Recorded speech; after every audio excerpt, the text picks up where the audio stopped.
Bonjour et bienvenue dans le podcast Parole d'Histoire, une émission consacrée à l'actualité des livres, des débats et de la recherche en histoire. On continue notre tour d'horizon 2023 des coups de cœur en livres d'histoire après les bandes dessinées et l'histoire moderne.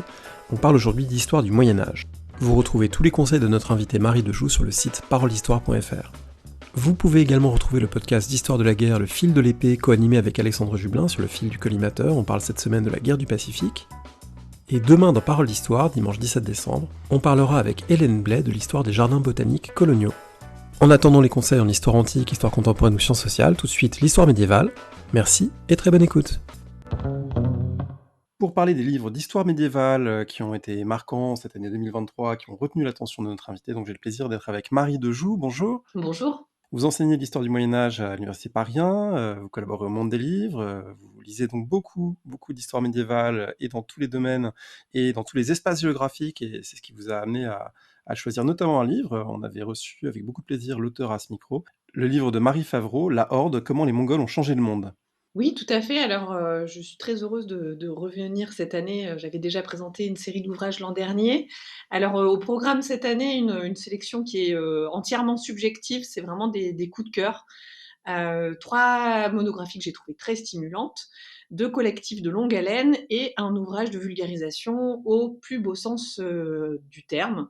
Donc on commence par les monographies et on commence par celle de Marie Favreau, en effet, La Horde, comment les Mongols ont changé le monde, qui est paru, en début d'année, 2023 chez Perrin et qui a été primé à 2 reprises, puisqu'il a été Grand Prix des Rendez-vous de l'Histoire de Blois 2023 et Prix des libraires Payot 2023 dans la catégorie essai, donc en grand succès. Et puis une campagne de traduction de l'ouvrage est amorcée en 10 langues. C'était déjà la traduction d'un ouvrage anglais qu'a fait paraître Marie Favreau, et le succès du livre va être international.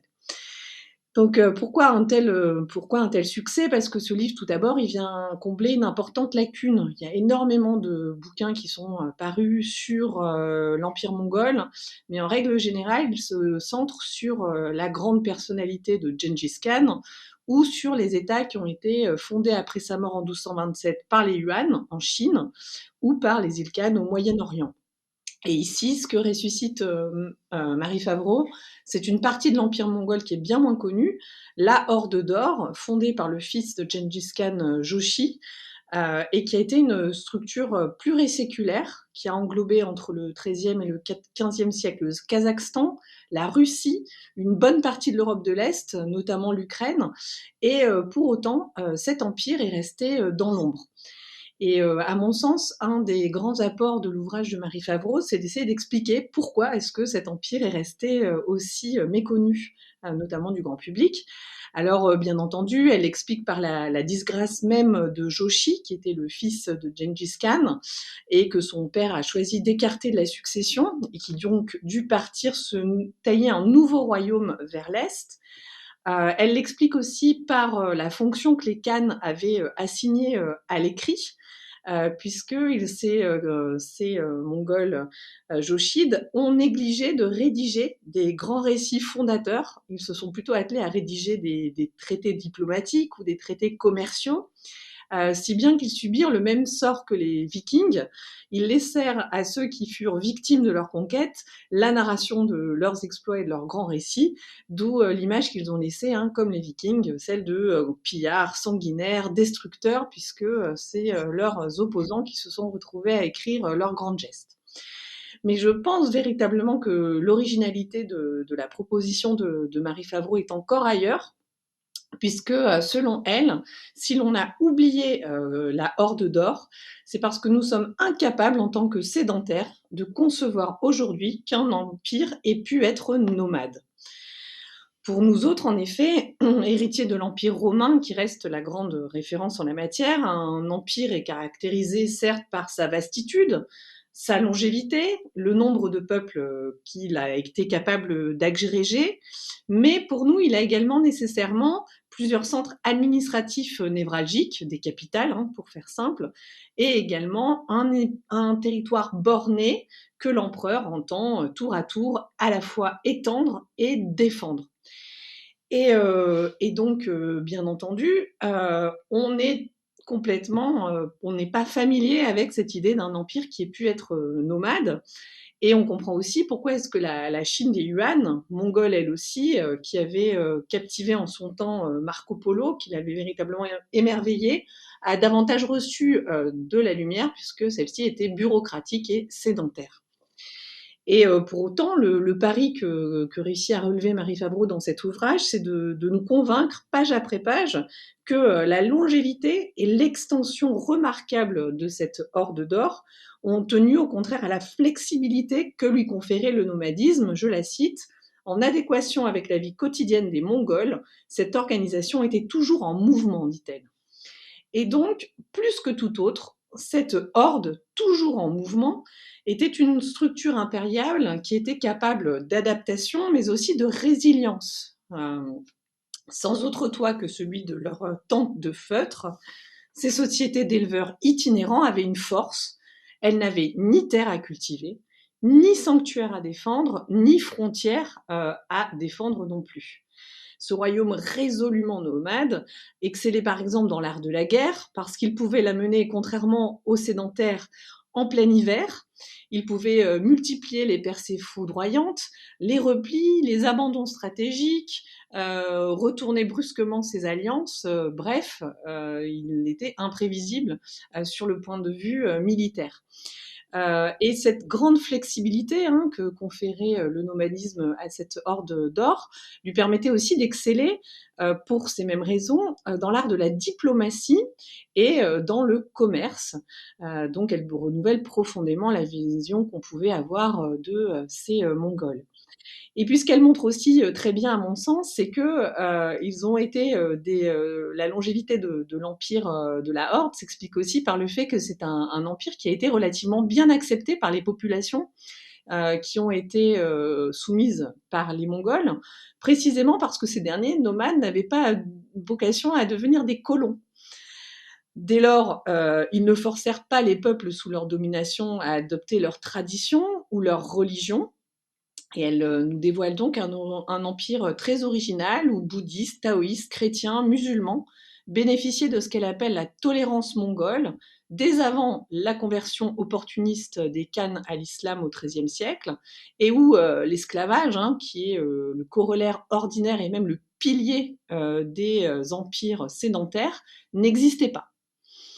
Au sein de la Horde, en effet, elle démontre très bien comment est-ce que l'altérité culturelle ne posait pas problème, à condition que les peuples et les tribus agrégées, sédentaires ou nomades, reconnaissent la domination du Khan, s'acquittent des impôts et n'entravent pas, voire encouragent au contraire, l'activité commerciale sur laquelle reposait le grand échange mongol, un ample réseau commercial qui connectait entre elles l'Europe centrale, la Méditerranée, la Sibérie et la mer du Nord au XIIIe, XIVe siècle. Bref, le lecteur découvre, ébahi, qu'après la Pax Romana est venue la Pax Mongolica.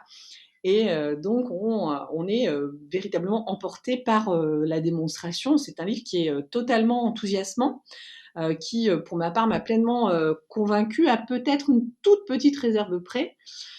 C'est-à-dire que, bien entendu, il faut réhabiliter les Mongols. Cette réhabilitation, elle est nécessaire, elle est légitime, car l'image de brute sanguinaire que l'on continue de garder de ce peuple et de cette culture est fausse.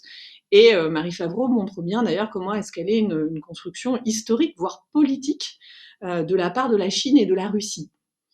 Mais il me semble que valoriser les Mongols de la Horde en faisant les artisans d'une première mondialisation, comme elle le fait, n'est peut-être pas le meilleur argument à l'heure où la mondialisation n'est plus véritablement un phénomène si heureux que cela.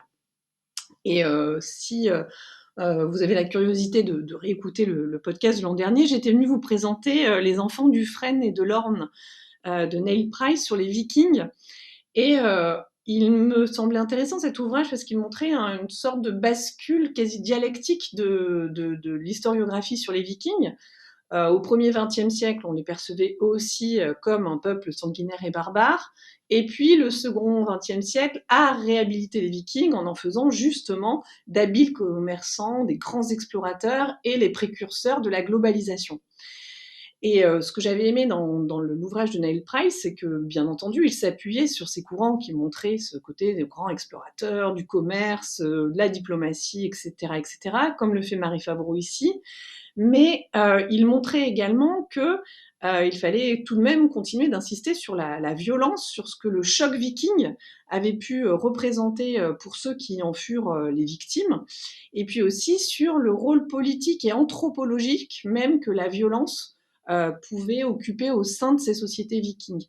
Donc, il me semble que ce retour critique est peut-être encore un tout petit peu prématuré dans le cas de la Horde, puisque finalement c'est un ouvrage pionnier. Donc, bien entendu, maintenant, on attend avec impatience la suite des développements que va apporter Marie Favreau sur cette question.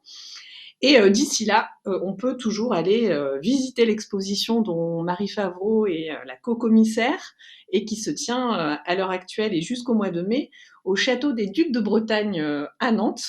Et une exposition donc qui reprend cette idée des Mongols qui ont changé le monde et qui a pu se tenir malgré la censure des autorités chinoises. Donc là aussi, il y a eu toute une aventure scientifique derrière cette exposition que je vous recommande en plus de la lecture de La Horde, qui est un des grands livres de l'année. Oui, on peut réécouter également l'émission, numéro 291 de Parole d'Histoire. On discute avec Marie Favreau, qui en plus est une historienne à l'oral qui est vraiment éblouissante d'intelligence. Ça va très très vite. Elle réfléchit à voix haute, elle change d'idée. Elle est vraiment. C'est très très intéressant de discuter avec elle. Alors, ce livre, c'est l'immensément grand et vaste du point de vue du champ chronologique et de l'étendue de l'Empire mongol. Et au passage, vous avez parlé de globalisation. Il y a aussi une mention intéressante dans le livre de la peste de 1348 et finalement du rôle de cette mondialisation mongole dans la diffusion des épidémies, ce qui rappelle évidemment qu'il n'y a pas que des mondialisations heureuses, il y a aussi des circulations qui peuvent être parfois funestes pour une partie des sociétés. Bon, mais ça c'est une petite parenthèse. Mais après cet immensément grand, vous avez choisi un livre qui, au contraire, est très restreint, en tout cas en termes de cadre spatial et chronologique, puisqu'on est dans une ville de l'Isère, à un moment de l'histoire, en 1509. Vous resserrez la focale avec le livre de Marie Boahic Gironès, Le mystère de Roman, 1509, une cité en spectacle. Exactement, donc maintenant on va voir un magnifique cas de micro-histoire et qui est en fait le mémoire inédit d'HDR de Marie Boahic-Gironès, qui est une grande spécialiste du théâtre médiéval et récemment paru aux éditions de l'EHESS, que je recommande aux lecteurs, pas uniquement parce que je suis drômoise et qu'il permet un petit peu de sortir la ville de Romans-sur-Isère par le haut, elle qui est engluée dans la suite de l'affaire Thomas, mais surtout parce que elle nous livre une magnifique reconstitution d'un événement saisissant pour nous autres contemporains. En 1508 et durant un an, la ville de Romans-sur-Isère consacra l'essentiel de ses ressources financières et humaines à monter un grand spectacle religieux, le mystère des trois dons, destiné à mettre en scène la vie et le martyre des trois saints patrons de la cité. Les comptabilités conservées, patiemment transcrites et éditées par l'historienne, font revivre tout un petit monde, sans qui la somptueuse représentation n'aurait pas pu se tenir. Celui des fatistes, c'est-à-dire des auteurs, bien sûr, triés sur le volet, grassement rémunérés pour la production d'un texte fleuve, près de 11 000 vers, mais également le petit monde des charpentiers, qui construisirent l'immense théâtre et sa scène, celui des peintres feintiers et des maîtres des secrets, qui imaginèrent et conçurent un arsenal scénique impressionnant, des décors peints ou naturels, des trappes, des machines, des effets olfactifs et même des véritables effets spéciaux. Car la mission qu'ils avaient n'était pas mince. Il s'agissait de rendre tangibles les mystères de la foi, en donnant à voir de manière crédible les miracles accomplis par Dieu, apparitions, disparitions, guérisons, exorcismes, mais aussi le martyre de saints qui fut écorché, éventré, brûlé, sans oublier bien sûr de faire s'envoler les âmes et les anges et de faire crépiter le feu de l'enfer. Bref, un spectacle de haute volée et à grand spectacle. Puis, à partir des tables générales des rôles et des noms des acteurs, la chercheuse ressuscite aussi les 83 individus chargé de jouer pendant 12 heures et 3 jours d'affilée les 95 personnages du mystère et qui apprirent et répétèrent assidûment leur rôle pendant plusieurs mois d'affilée. On trouve parmi eux la fine fleur de romans, des consuls, des juges, des notaires ou encore de grands marchands, mais aussi des hommes d'église, chanoines ou prêtres, auxquels étaient réservés les rôles les plus sacrés, comme celui du Christ par exemple. Et Marie Bouaïc-Chironès a des pages admirables sur ce que ça peut vouloir dire d'incarner le Christ, qui lui-même est l'incarnation de Dieu qui se fait homme. Donc là, véritablement, le terme d'incarnation est chargé et n'est pas galvaudé. Et puis, elle a aussi des pages très fines et très amusantes finalement sur les acteurs qui devaient, eux, jouer le diable et qui, pour certains, passèrent devant le notaire pour véritablement faire consigner que les propos démoniaques qu'ils allaient tenir sur scène, ils les prononceraient de bouche, mais assurément pas de cœur, puisque quand même, l'incarnation ne doit pas non plus aller trop loin quand on incarne le diable, n'est-ce pas? Donc bien entendu, une telle ferveur, un tel engagement de toute une cité peuvent surprendre hein, aujourd'hui. Le théâtre est désormais plutôt un divertissement culturel, une affaire de professionnels. Et ici, ce que montre aussi très bien Marie Bouaïc-Gironès, c'est que si cette production mobilisa toute la cité, de ses notables à ses plus humbles artisans, c'est parce que la représentation théâtrale, je la cite, était une manière d'invoquer le divin pour protéger les vivants, puisque la décision de donner cette pièce était intervenue après un épisode de sécheresse et de peste qui avait profondément meurtri la région, et le spectacle était donc pour les habitants de Romans une manière d'éviter d'endurer à nouveau la colère de Dieu en faisant acte de pénitence collective et en adressant également des prières à Dieu. Bref, le mystère a ici une fonction votive, dit-elle, propitiatoire, voire apotropaïque, c'est-à-dire qu'elle est censée écarter la malédiction de la cité de Romans. Le mystère aussi, tout simplement, hein, à l'échelle individuelle et sociale, doit resserrer les liens d'une communauté qui a été fortement ébranlée par des catastrophes climatiques et sanitaires. Ça nous parle assez directement également. Et elle montre aussi très bien comment est-ce que la fonction du mystère n'est pas de purger le spectateur de passions néfastes, hein, comme dans la catharsis aristotélicienne, mais ici, au contraire, il s'agit d'unir et le spectateur et l'acteur dans une même action de grâce. Pour celui qui joue comme pour celui qui assiste au mystère, ce mystère est une expérience émotionnelle partagée, longtemps attendue, longue de plusieurs jours, une véritable performance, hein, qui doit redonner à la cité l'espoir et la joie, l'emplir de gratitude envers Dieu et tout bonnement réparer le tissu social. Donc on le comprend, le mystère de roman est une réflexion fine, subtile sur ce qu'est et sur ce que peut le geste théâtral.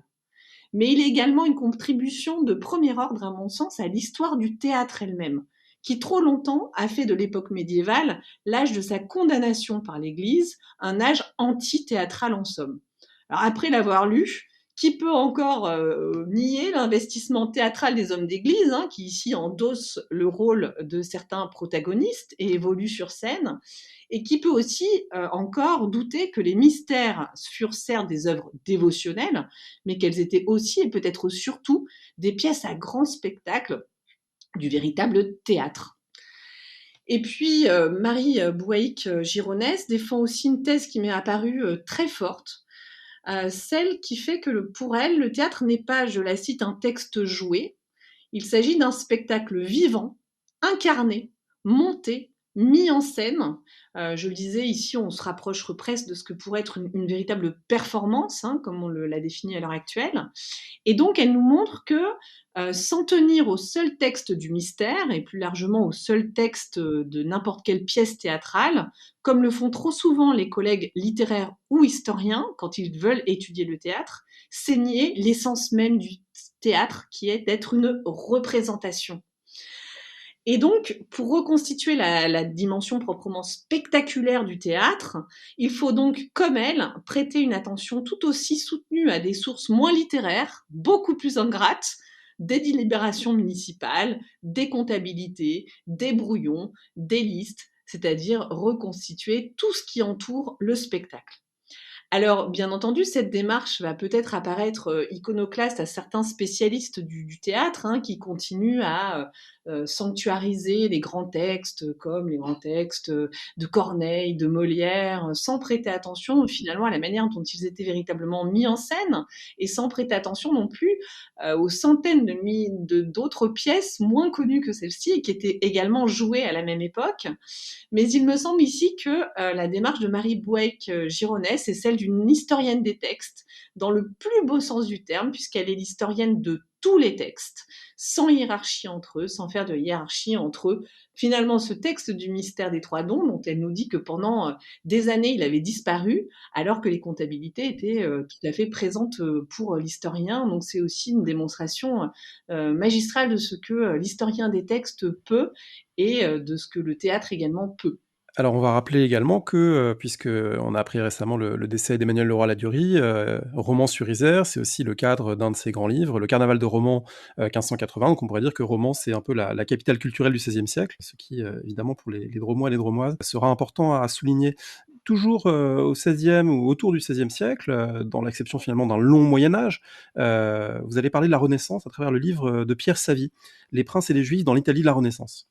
Oui, alors on va même se remonter au 14e, 15e, et un peu le 16e avec le livre de Pierre Savy, qui est paru au PUF au printemps dernier, et qui est lui aussi un mémoire inédit d'HDR, hein, ce qui montre que finalement c'est un exercice très universitaire, mais qui peut donner lieu à de fantastiques monographies, hein. C'est le deuxième exemple que je donnerai aujourd'hui. Oui, moi je donne souvent des mémoires d'HDR en fiche de lecture parce que c'est plus court que les thèses. Généralement, c'est dur de donner des livres de 500-600 pages à des étudiantes et des étudiants qui découvrent un peu ce type de livre, alors que les mémoires d'HDR souvent sont plus brefs et d'une grande maturité dans la réflexion, donc parfois un peu ardu, mais ça fait, je trouve, des bons compromis entre la scientificité et puis le format. Exactement, bah, je pense que c'est exactement ce que l'on sent dans ces 2 monographies issues de mémoire d'HDR. C'est, en effet le fait que les historiens à ce moment-là sont déjà beaucoup plus capés que quand ils étaient doctorants. Ils ont moins à montrer patte blanche, donc ils peuvent aller plus vite, au but, et puis, ils nous livrent des études qui sont concises, souvent des monographies qui du coup, permettent de véritablement, à embrasser un sujet de bout en bout. Et dans le cas du Pierre Savy, Les Princes et les Juifs dans l'Italie de la Renaissance, Pierre Savy ose poser une question qui est extrêmement audacieuse, je pense. Celle-ci: est-ce que les États princiers furent plus favorables aux minorités que les républiques? Au XIVe siècle, en effet, il part de ce constat: ce ne furent pas les républiques de Venise, de Gênes ou de Florence qui tendirent les mains aux Juifs expulsés par les monarchies occidentales du temps, l'Angleterre, la France, le Saint-Empire germanique, mais ce furent les princes d'Italie centro-septentrionale, comme le duc de Milan ou les estés de Ferrare, qui recueillirent ces Juifs et établirent avec eux des condotti, c'est-à-dire des contrats d'installation, qui sont l'une des sources principales de l'ouvrage, qui furent largement favorables à ces Juifs venus s'installer sur leurs terres. Alors le contrepoint du coup est assez saisissant avec les troisième et les quatrième républiques françaises, qui avaient été si bien étudiées par Pierre Birnbaum, et qui, méritocratiques, rendirent, pour reprendre son expression, les Juifs fous de ce régime politique, hein, je rappelle Les Fous de la République, ce grand ouvrage de Pierre Birnbaum. Comme le rappelle toutefois prudemment Pierre Savy, les républiques médiévales italiennes ne sont pas les nôtres, c'est-à-dire qu'elles ne sont pas démocratiques. Elles sont oligarchiques, c'est-à-dire qu'elles sont dominées par une élite urbaine, financière et marchande. On pense par exemple aux doges de la cité de Venise.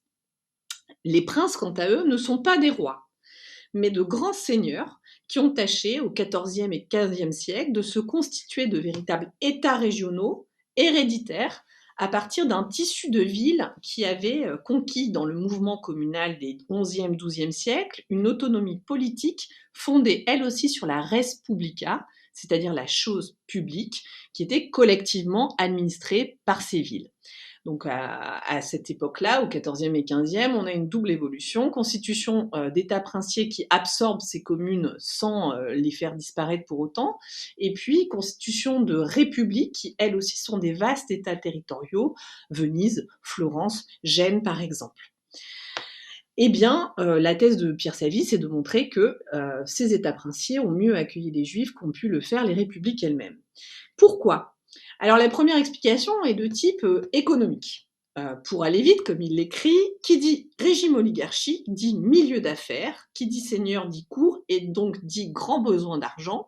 Bref, les élites économiques des communes et des républiques ont pu se sentir menacées, concurrencées par l'activité de prêt des banques juives qui voulaient venir s'installer dans les républiques ou qui étaient installées par le prince au sein des communes. D'où l'attitude bienveillante des princes qui ont besoin de fonds, donc ont besoin des juifs, et l'attitude beaucoup plus défiante des républiques et des communes qui, elles, vont voir dans ces prêteurs juifs une source de concurrence vis-à-vis de leur maniement de l'argent. Mais il me semble que l'originalité du livre de Pierre Savy, c'est qu'il va plus loin que cette lecture économique et qu'il propose une analyse extrêmement fine des différents régimes politiques médiévaux.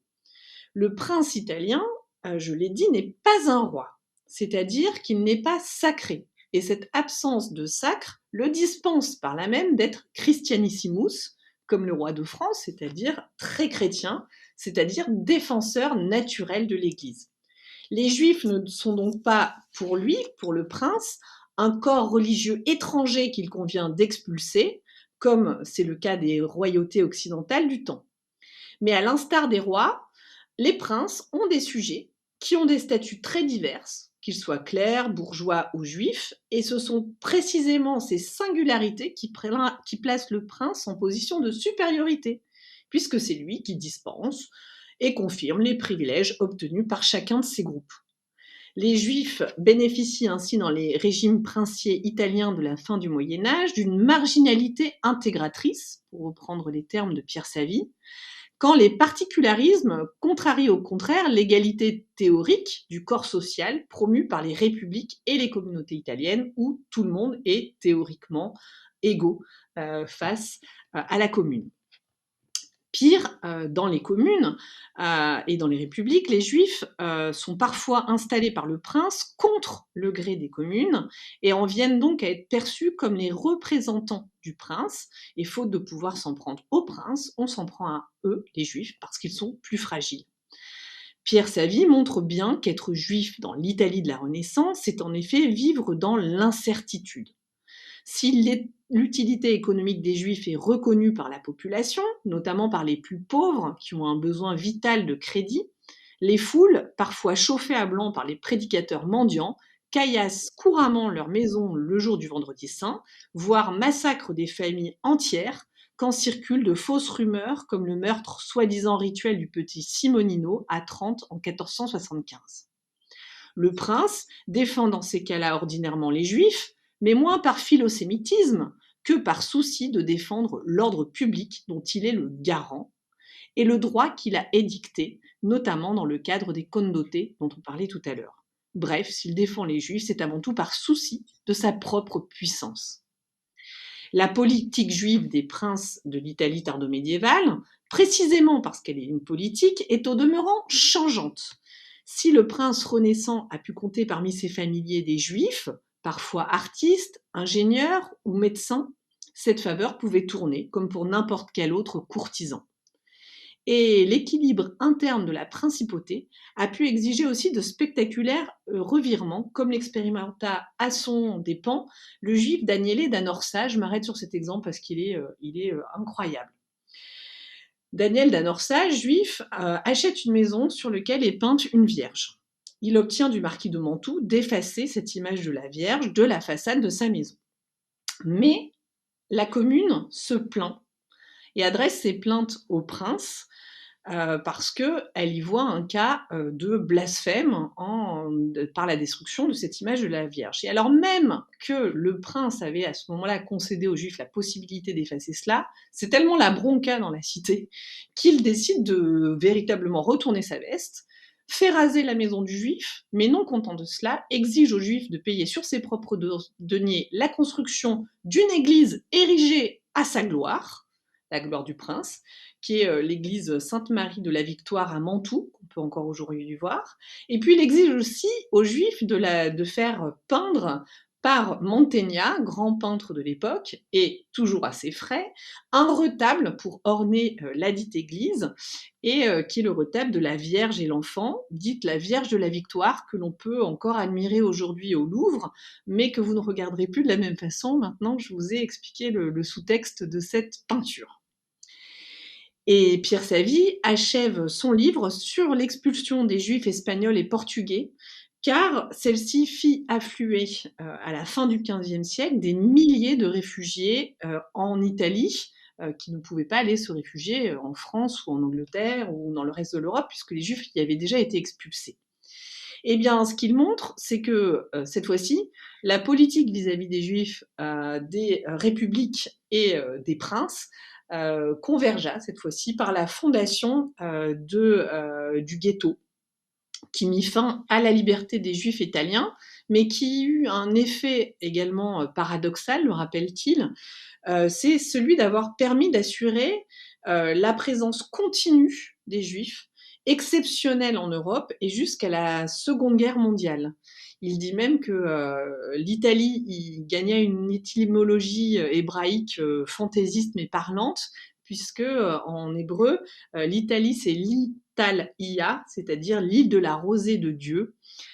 Donc véritablement une monographie que je recommande d'autant plus en ces temps troublés, qui permet aussi d'aborder un petit peu l'histoire des Juifs sur la longue durée, et puis de manière fine, et pas uniquement la persécution, aussi l'agency des communautés juives sur place. Donc c'est vraiment un livre que je ne peux que recommander. Alors du coup, on va retrouver un écho à cette histoire longue qui mêle à la fois des pratiques de persécution, mais aussi de l'agency et qui montre finalement des complexités. Dans un peut-être des conseils plus brefs que vous allez donner sur des livres collectifs, et il y en a un qui est paru chez Albin Michel, qui est une véritable somme, dirigée par Sylvie Anne Goldberg, c'est l'histoire juive de la France. Oui, tout à fait. Alors j'irai plus vite sur les 2 ouvrages collectifs. J'ai choisi une encyclopédie et un dictionnaire qui ne sont pas des livres de médiéval, stricto sensu, mais qui, à mon sens, sont de véritables événements scientifiques, de l'année, 2023. Alors, d'abord l'encyclopédie «L'histoire juive de la France», parue à l'automne chez Albin Michel, et comme vous le rappeliez, dirigée par Sylviane Goldberg, qui rassemble les contributions de 150 universitaires venus de nombreux pays et qui ont en commun d'être des spécialistes reconnus de l'histoire des Juifs. Cet ouvrage collectif, richement illustré, retrace la relation entretenue entre les Juifs et la France, et entre la France et les Juifs, depuis la Gaule romaine, où les Juifs étaient présents avant les Francs. C'est une des petites, on va dire, un des rappels très salutaires de l'ouvrage. Et donc depuis cette installation en Gaule romaine des Juifs jusqu'à aujourd'hui, en passant bien entendu par le Moyen Âge, sur lequel j'ai livré pour ma part une modeste contribution sur la politique anti-juive de Louis IX.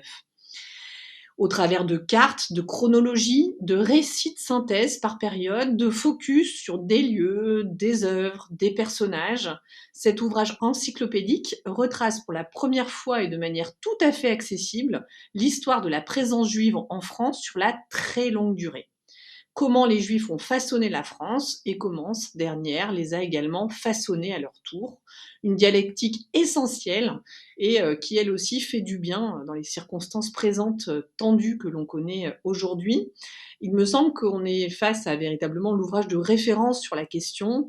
C'est le type d'ouvrage qu'il faut avoir dans sa bibliothèque, car il rendra des services pour toutes les périodes envisagées et à tout type de public. Quand on se pose une question sur une période, on a tout dans cette encyclopédie. Alors le deuxième ouvrage collectif important en tant que projet intellectuel très ambitieux, c'est le Dictionnaire critique de l'Église. Oui, tout à fait. Dictionnaire critique de l'Église, titre entier: «Notions et débats de sciences sociales», paru au PUF à l'automne, dirigé par 2 éminents médiévistes, Dominique Ionia-Prat et Alain Rouelle, et par un moderniste, Frédéric Gabriel, et qui rassemble une série d'essais co-rédigés par 79 contributeurs, venus de toutes les sciences sociales. On y trouve des historiens, des sociologues, des philosophes, mais aussi des théologiens. Alors pourquoi est-ce qu'il faut, mentionner, cet ouvrage? Eh bien, comme vous le rappeliez, parce qu'il est le fruit d'une aventure intellectuelle et scientifique peu courante. C'est le résultat d'un séminaire qui a été mené sur plusieurs années et qui a systématiquement convié les spécialistes des notions envisagées, 83 au total, et les spécialistes étaient invités à l'occasion de ces séminaires pour discuter, débattre et réfléchir sur chaque notice avant même de les rédiger. Donc véritablement une vraie entreprise collective et puis une entreprise de longue haleine parce que le séminaire dictionnaire critique de l'Église a rassemblé énormément de gens qui n'ont pas forcément tous à la fin écrit dans l'ouvrage. Donc c'était vraiment quelque chose d'important. Et puis, ici, c'est un ouvrage qui est aussi, un ouvrage original. C'est parce qu'il ne s'agit pas d'un dictionnaire de l'Église avec des entrées, comme, Luther, Grand Schisme, ou autre. Il s'agit d'un dictionnaire, je le disais, de notions propres à l'Église ou aux sciences sociales et dont la première et les secondes se sont saisies. Prenons par exemple le mot de réforme que je connais assez bien. Eh bien, il émerge, c'est un mot qui émerge dans la théologie chrétienne, chez les pères de l'Église. La réformatio, c'est le fait de retrouver pour l'homme la forme qu'il avait avant la chute, donc avant sa déformation. Et puis l'Église médiévale s'en saisit pour parler de la réforme de l'Église dans le contexte grégorien, c'est de la suprématie, avant de rapidement s'en écarter avec le grand schisme, où on va lui préparer et la réforme, où elle va préférer d'autres mots comme restauration ou comme ce type de lexique. Eh bien, ce terme de réforme, il est aussi extrêmement important puisque les historiens de l'Église vont s'en saisir au XIXe siècle pour forger justement la réforme grégorienne, qui est aussi un grand paradigme explicatif historique, mais qui a pu totalement déformer aussi cette période-là. Donc c'est ce dialogue, hein, notion après notion, sur ce que les sciences sociales ont pu faire de l'EM qui venait de l'Église, dont l'Église s'est saisie, et comment est-ce qu'ensuite l'Église se ressaisit de ces mêmes notions pour elle aussi s'affirmer encore aujourd'hui. Donc c'est véritablement ce dictionnaire le lieu d'une tension, d'une interaction entre Église et sciences sociales, comme le terme critique, dictionnaire critique l'indique. Et l'idée qui présidait d'ailleurs l'ouvrage, c'était d'examiner la polysémie d'une notion qui paraît claire et qui est pourtant totalement ambiguë, l'Église, hein, l'Église qui peut tour à tour désigner un bâtiment, la communauté des fidèles tout entier, l'institution, mais qui peut aussi par la suite désigner une structure d'encadrement social et de forgerie sociale de la société chrétienne tout entière. Bref, un pari réussi et un ouvrage qui compte véritablement pour ce qui est des productions de l'année 2023. C'est un des grandes parutions de l'année. Et puis pour terminer, vous aviez évoqué l'an dernier à ce micro le Jeanne d'Arc de Claude Gauvard, que j'avais eu, par la suite beaucoup de plaisir à lire et j'avais pu discuter avec elle, de son livre. Elle a publié cette année, un livre, qui s'appelle Passionnément Moyen Âge et qui, finalement, restitue, synthétise, on pourrait dire, la vision de la période d'une grande médiéviste. Et exactement. Alors là, j'ai pensé au sapin de Noël et aux cadeaux, à offrir, en dépassant le cadre, juste, des historiens. Puisqu'en fait, cet ouvrage, rassemble et actualise des textes qui ont été publiés tout au long de la carrière, de Claude Gauvard, dans la revue L'Histoire et qui ont été sinon prononcés par elle lors des rendez-vous de l'histoire de Blois. Donc on est véritablement ici dans une entreprise de vulgarisation, puisqu'elle rassemble des textes qui eux-mêmes étaient des textes destinés au grand public, des textes de passeurs d'histoire. Donc dans ce livre, on reconnaît bien la mission que s'est fixée Claude Gauvard pendant 50 années durant, en entrant dès qu'elle est entrée dans le métier, c'est-à-dire élargir le plus possible l'arène de son combat contre les idées reçues sur le Moyen Âge, et ce, au-delà des cercles universitaires. Alors par exemple, elle revient, il y a une petite contribution qui montre bien que non, le droit de cuissage n'a pas existé. Oui, les hommes s'embrassaient sur la bouche au Moyen Âge, la signification justement de ce baiser échangé par les hommes au Moyen Âge. Bref, on y trouvera des idées reçues fracassées, mais surtout, on retrouve aussi bien Claude Gauvard et sa carrière, c'est-à-dire que comme elle a parcouru sa vie durant les milliers d'affaires criminelles portées devant le Parlement de Paris, elle a aussi acquis une autre conviction, celle que les sans-noms, les sans-voix, ceux que l'on appelle le petit peuple, et qu'elle voyait comparaître en justice dans les sources qu'elle a dépouillées, participaient pleinement d'une valeur qu'on a trop souvent qualifiée de nobiliaire, c'est-à-dire l'honneur. Le leur, celui de leur communauté, de leurs filles, de leurs épouses, que Claude Gauvard n'a jamais oublié non plus, puisque elle a toujours fait une place aux femmes dans ses écrits historiques. Donc un livre pour le peuple, d'une certaine manière, et un livre également sur le peuple, à mettre entre toutes les mains à Noël.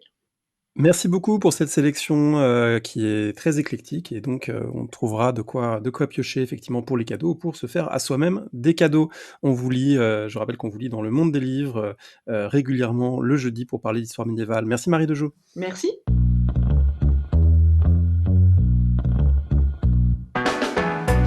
Merci de nous avoir écoutés. Rendez-vous sur le site www.paroledhistoire.fr pour toutes les informations sur le podcast, pour vous abonner, écouter ou télécharger les autres émissions.